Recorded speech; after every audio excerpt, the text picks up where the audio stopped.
In ancient times, the world was ruled by gods and monsters, but it was the half-god Perseus who defeated the monster known as Kraken and saved the world. His father Zeus offered him to rule by his side as a reward, but Perseus turned him down because he preferred to live as a human. Eventually Perseus' wife died, but this didn't make him change his mind. He still lives as a simple fisherman and takes good care of his son Helios. One evening, Zeus visits Perseus to bring some bad news. The gods are losing their powers because humanity doesn't pray anymore. This means they can't keep the demons inside the gates of Tartarus anymore, and soon Kronos, the colossal titan and father of all gods, may escape and bring calamity to the world. Zeus wants Perseus to help them with this, but Perseus refuses because his priority is his son and he doesn't think he has enough power to make a difference anyway. After Zeus leaves, Perseus goes to bed and begins having nightmares about Kronos attacking his village and almost killing his son. Meanwhile, Zeus meets with his brother Poseidon and his son Ares, who isn't happy to hear Perseus isn't coming, considering him irresponsible. They travel to Tartarus to repair the walls, and there they come across Hades, who still hates his brothers Zeus and Poseidon for banishing him into the underworld. Because of this, Hades decides to betray his family and attacks by releasing fireballs and monsters. A fierce battle begins, but since the gods are weak, they can't fight at full power and Poseidon is heavily struck. Zeus is distracted by his brother's loss and Ares takes the chance to knock out Zeus to join Hades instead. Then Ares steals Zeus' thunderbolt to become more powerful. At that moment, a bunch of chimeras climbs out from the underworld to attack humans all over the world. Perseus sees one land in his village and rushes back to retrieve his sword to protect his home. The villagers gather around the crater the beast left, but soon the chimera comes back and causes everyone to run in fear. A chase begins through the village as Perseus tries his best to fight the monster and keep an eye out for his son. Whenever the chimera breathes fire, Perseus uses whatever he has at hand as a shield, and when he gets close enough he stabs any part of the beast he can reach. He ends up being knocked to the ground, but when the chimera is about to kill Helios, Perseus puts himself together and gets the chimera's attention on himself, causing it to get tangled in a bunch of chains. The monster begins running away and drags Perseus with it, and once they're outside the village, Perseus grabs the chains and tricks the creature into breathing fire, which causes the chimera to burn itself. Afterward, Perseus asks a healer to take care of his wounds and Helios to come with him to the Mount of Idols, a place where people used to worship the gods but nowadays is in ruins. They find Zeus' statue and start praying, but the one to show up is Poseidon, who barely managed to escape at the last second. He tells Perseus about the betrayal and that Zeus has been captured, so Perseus must find Poseidon's son Agenor, who is with Queen Andromeda, and together they shall look for the fallen god Hephaestus, who has the key to defeating Kronos. Then Poseidon asks Perseus to give his son his trident before he dies. In the meantime, Zeus is chained up in order for Tartarus to absorb his powers and use them to free Kronos. Ares uses the moment to explain he hates his father because he's always had clear favoritism for Perseus, who insulted the gods by preferring to live as a human. Kronos has promised Ares and Hades immortality if they free him, but Zeus thinks it's all a lie to get them on his side. Back in the village, Perseus finally accepts he needs to fight, so he says goodbye to Helios, who gives his father a dagger he made himself. Then Perseus calls for his black Pegasus, who takes him high in the sky. This allows him to find Queen Andromeda's armies, who are getting ready to fight near the entrance to the underworld. The archers attack Perseus when they see him fly by, but they quickly put their weapons down when they realize this is the hero that defeated the Kraken. While everyone kneels to him, Perseus reunites with Andromeda and tells her everything, including the fact they need to stop praying to Ares or they'll summon his presence. Andromeda accepts to help and takes Perseus to see Agenor, who is in jail for being a liar and a thief. Perseus explains the situation and Agenor turns him down, not wanting anything to do with the gods that abandoned him. However, Perseus points out this could get him freedom, so Agenor asks for a royal pardon, gold, and a boat in exchange for his help. Andromeda accepts to give it all to him for the sake of humanity. Later on Agenor's new boat, Andromeda learns that Hephaestus was the one that made Poseidon's trident, Hades' pitchfork, and Zeus' lightning bolt. If they put those three together, they can form the Spear of Trium, the weapon the gods used to defeat Kronos the first time. Hephaestus lives on the island of Kale, which was never found, but Agenor swears he knows how to get there. Perseus accepts to free him from his chains and hands him the trident, which Agenor immediately sticks in the boat to guide it to the island. When they make it to Kale, they realize there are hidden traps everywhere. Andromeda's guards want to pray to Ares for protection, and Perseus has to remind them that Ares isn't on their side anymore. The group tries to be careful, but Agenor still walks into a wire and gets captured inside a trap. While they discuss how to get him out, the trap is suddenly taken away by its ropes, and Perseus tries going after it only to find a tree being thrown at him. Perseus quickly dodges it and is shocked to discover a Cyclops is behind all this. Andromeda's team tries to help him, but a second Cyclops shows up and begins killing the soldiers. Andromeda hides with her guard Corina, who tries to pray to Ares and Andromeda has to shut her up. A Cyclops is about to find them, but suddenly it hears a painful scream from its companion and it rushes to check on it. It turns out Perseus has managed to stab the Cyclops following him, and with the help of the soldiers, he activates one of the forest traps to knock it out.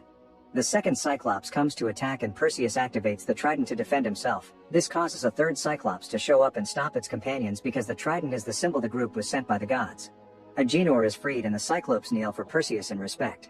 Meanwhile, Ares takes advantage of Zeus being chained to start hitting him over and over. Ares doesn't know his own limits, so Hades has to stop him before he ruins the plan. Zeus begins aging at a great speed as the chains cover his arms in lava to absorb his power. Moments later, the group finally makes it to Hephaestus' lair. The old god doesn't sound very sound of mind, but he recognizes Perseus and informs him he can't help because he doesn't have godly power anymore since Zeus took it from him when he banished him to the human realm. Andromeda grabs Hephaestus' hand and begs for his help, which is enough to make him change his mind because Andromeda reminds Hephaestus of his wife Aphrodite. Hephaestus then reveals he was the one that designed Tartarus and included a secret passage they could use. They need to get to the heart of Tartarus, and for that they need to cross the labyrinth that surrounds it. The group leaves to reach a different building where Hephaestus has hidden the labyrinth entrance, and he gives Agenor a map of the labyrinth just in case. When they're about to make it to the door, suddenly Ares shows up. He kills Andromeda's remaining soldiers and Perseus punches him for it, but he isn't strong enough to cause damage. While Hephaestus opens the hidden door, the group attacks Ares, but he's too strong and easily pushes them all away. Corina gets on her knees and reveals she was the one that prayed for him, but Ares thanks her by killing her. Seeing they're all about to be defeated, Hephaestus keeps the door open with his staff, then goes to confront Ares to buy the group some time. While Ares takes his time killing Hephaestus, Perseus, Andromeda, and Agenor run inside the labyrinth, and the door closes behind them. The trio begins exploring the labyrinth using the map Hephaestus left them. Perseus keeps hearing a voice calling his name and asking for his son, and Andromeda sees a vision of Corina that runs away from her. After lots of twists and turns, Agenor decides the map is useless and that they should follow his navigator instincts he got from his dad. At that moment, the walls start moving and closing paths around them, so the trio runs away before they get crushed. They reach an inner area of the labyrinth with giant moving rings that cause them to fall and get stuck between two walls. The semi-gods use their strength to get Andromeda out, and Agenor quickly follows, but Perseus falls again.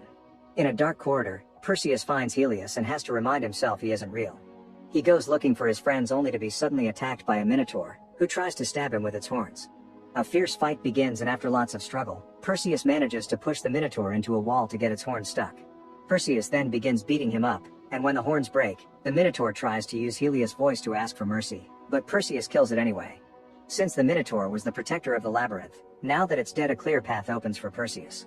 He reunites with his friends and together they finally enter the heart of Tartarus. Meanwhile, Zeus apologizes to Hades for banishing him into the underworld and confesses he forgives Hades for capturing him now.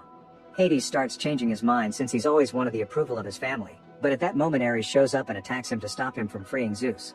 After exchanging a few hits, Hades grabs Ares and makes them fall into the abyss while Kronos finishes absorbing Zeus' power and finally starts waking up. The trio arrives and Perseus uses Poseidon's trident to free Zeus while Ares makes his way back up, ready to keep fighting. Andromeda and Agenor try to stop him to no avail, but suddenly Ares falls when Hades attacks him from behind with his pitchfork.